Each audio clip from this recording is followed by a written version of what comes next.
let's move on actually to what I sent you the other day on Twitter. I don't know if anyone out there saw this tweet from at On Point MMA.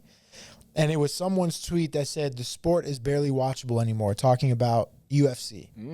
And on a surface level, you're like, you're crazy. Right. The sport's on fire. It's as big as it's ever been. They're making money hand over fist, XYZ. But then you start to dig deeper into maybe some cards that are not pay-per-view quality or not ESPN quality. Right. So I just wanted to talk for a few moments about that because I think there is like some nuance to that. Sure. So I want to get your thoughts initially. Like, what do you make of UFC as it is right now? Well, it's different from my standpoint. Sure. I don't watch all the fights. I watch fights that I think I need to keep my eye on. I watch matchup fights or guys that like were in the featherweight division or guys that like, you know, they could be possible opponents for my guys. Yeah. So I don't necessarily watch the entire card at all. Yeah. But I'll maybe go through and thumbnail certain ones and go, okay, I need to keep an eye on this kid or this matchup or whatever. This might be a potential opponent of ours. I watch it a little differently. Yeah. So I think for the you know, is it digestible for most viewers in watching this from top to bottom? Yeah. Probably not. Yeah. Probably not. But I'm not watching all of them either. Yeah. You know? Yeah. Sometimes I'm setting an alarm, making sure I get this one, or I go back and watch it for whatever reason. Yeah. You know, because I don't need to be there right away to watch it. I can watch it at a later time. Yeah. Yeah. I can understand both standpoints, but for my job, you know, the fight's a fight. I think you can learn from anybody when you watch. I think you can gain some knowledge. But are you going to cancel your plans for this card Last night? Last night? Yeah. No. Yeah. You know, hey, do I get to spend a night with the family and go do this and go do that? I went to the baseball game. Oh, nice. Yeah, it was like, I don't need to sit here and watch this card. Right. You know? Yeah, it's tough for me because on one hand, like, you know, as I said, it's on fire right now. It's as popular as it's ever been. You know, holding events through COVID and having the Apex did wonders for them. It was the smartest thing they could have done. But at the same time, yeah, you see fights like last night. If your goal is to provide value, like to the consumer, it's tough to say because there's a lot of cards like last night throughout the year. I don't even know who won the main event. I don't even know who was in the main event. Yeah. So like that's my point. I thought Brad was the main event. Yeah. You know what I mean? He kind of was. Yeah. So, but I think that's the point too, is like you have some of these cards, like even the Brazil pay-per-view card, like you're charging people $80 to watch that pay-per-view card. But let me play devil's advocate in a sense to where you now, Hyder Emil, right? The kid that won that the freaking Rock'em Sock'em Robot fight? Yeah. You get to steal the moments as a young kid that doesn't know. No one knows. We're butchering his name right now. Right.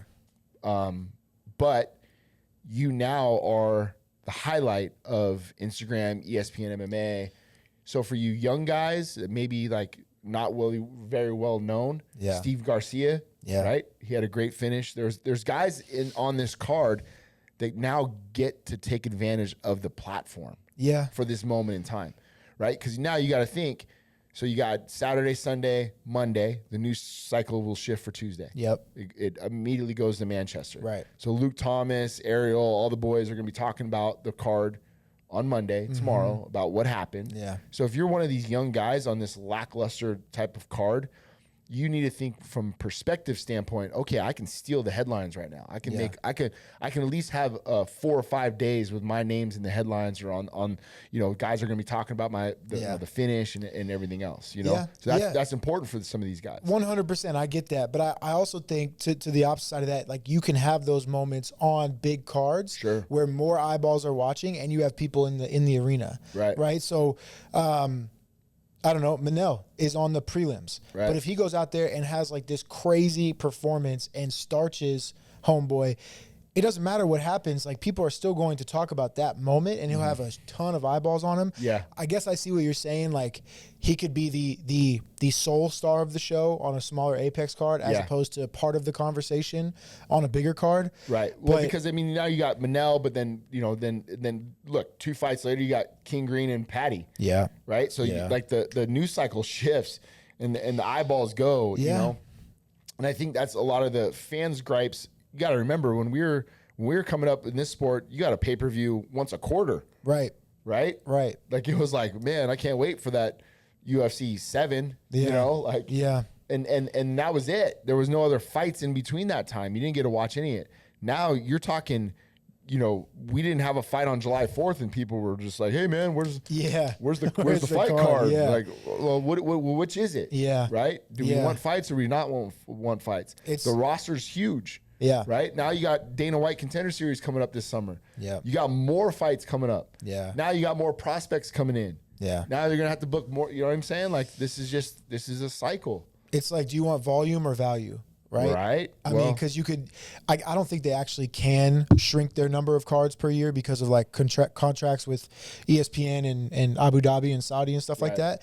But that is like the question. Do you want volume? Where's my hit on July 4th? Right. Or do you want value? Where that was like a classic Apex.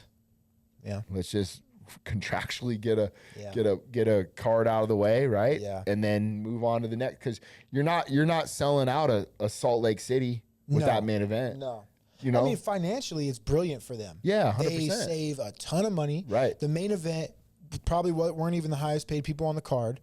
Actually, maybe now that like someone like Brad was off or something. Well, but don't forget what that card was supposed to look like. I don't even know. Dan was supposed to be on it. Ige, Brad. I mean, there was some good. There were some meat and potatoes. To help carry. Sure. Right, and then even Ige was like, "Bro, I would sell a way better main event." Yeah. Like you and Chepe could have been way better main event. Right. At least, you know. Right. So, it is what it is. They did what they had to do. I thought there were some very good fights that came out of that. You know? Yeah, there were some good performances. But it is interesting to see what the fans like temperature is on it, because it's volume or is it value? Right. Like what do you want? I mean, do you think it's like a net positive overall? Because obviously they're having all of these fights, and I'm looking at this from a fan's perspective. Yeah. Because of the ESPN contract. The ESPN contract, they get their money no matter what. Whether the fight sells out or whether it's at the Apex, they get paid. Yeah. But that's given them the ability to have to have these other guys with the roster being so big that's going to continue to grow in the long run, and the expected value of the 10, 20 years down the road. Is it a net positive to have so many cards, even if they are underwhelming 20% of the time, 30% of the time? I think so, because it's like these guys that probably are not household names, and maybe they still aren't. They got some eyes. Yeah. They got some moments last night. They got some clicks. They got some new followers. And I think it's important for some of these young guys to be able to get this opportunity. For the UFC and for the athletes, yes, it's a net positive, because financially, for the athletes, visibility, to stay active, to your point, some of these guys need fights. Yeah. But for the consumer, no. I mean, yeah, I guess it just depends. You're gonna in my opinion, you may not be able to consistently grow the fan base like you think you can with these type of cards. Whereas if you shrink it a little bit and provide more valuable cards, like more stacked cards, like a 303 or 300, then you're turning some casuals into more of like your demographic, if you will, like your normal fans. So yeah, I mean, that's why I wanted to bring it up, because there's sides to both of it. I don't think one side's right or wrong. Yeah. To push back on you a little bit, is right now the super fans are still getting their hits. You know what I'm saying? The super fans. And the casuals are as well. Because the super fan is going to watch last night, but the casual's going to watch next week. Right. So both people are getting their hits. Yeah. But is the casual going to watch next week? That's the thing. Like, is Leon that guy? He should be that guy. Is he? Don't think so. But Aspinall, he needs the rub from someone, and he hasn't really fought big name. I mean, he's fought everyone they put in front of him, but he hasn't fought the name. You know what I mean? He hasn't got the name. But unfortunately, the promotion is devaluing Tom by putting my point. Exactly. That's my point. I mean, there's too much sometimes. If the heavyweight champion now has the true, like, he's defending the belt, then it has more validity to it. Right. But just by the promotion alone, not moving the division, Tom Aspinall is not going to have the opportunity to grow. Yeah. So, I mean, is the casual tuning in next week? I don't think so. Are they tuning into 303? I think Pereira's crossed over into that casual stratosphere. Are they going to tune into whatever the Izzy fight is? Probably. Connor in December? Probably. John in November? Probably. But, okay, what else you got? Is Islam crossed over like that? I don't think so. I think Poirier's the A side in a fight like that. Like, he has that crossover appeal. It's just interesting. That's all I'm saying. I'm not saying it's right or wrong. I just think it's an interesting topic to really touch on because, you know, it could be bigger, but then again, you got to provide volume for all these guys. Sure. So.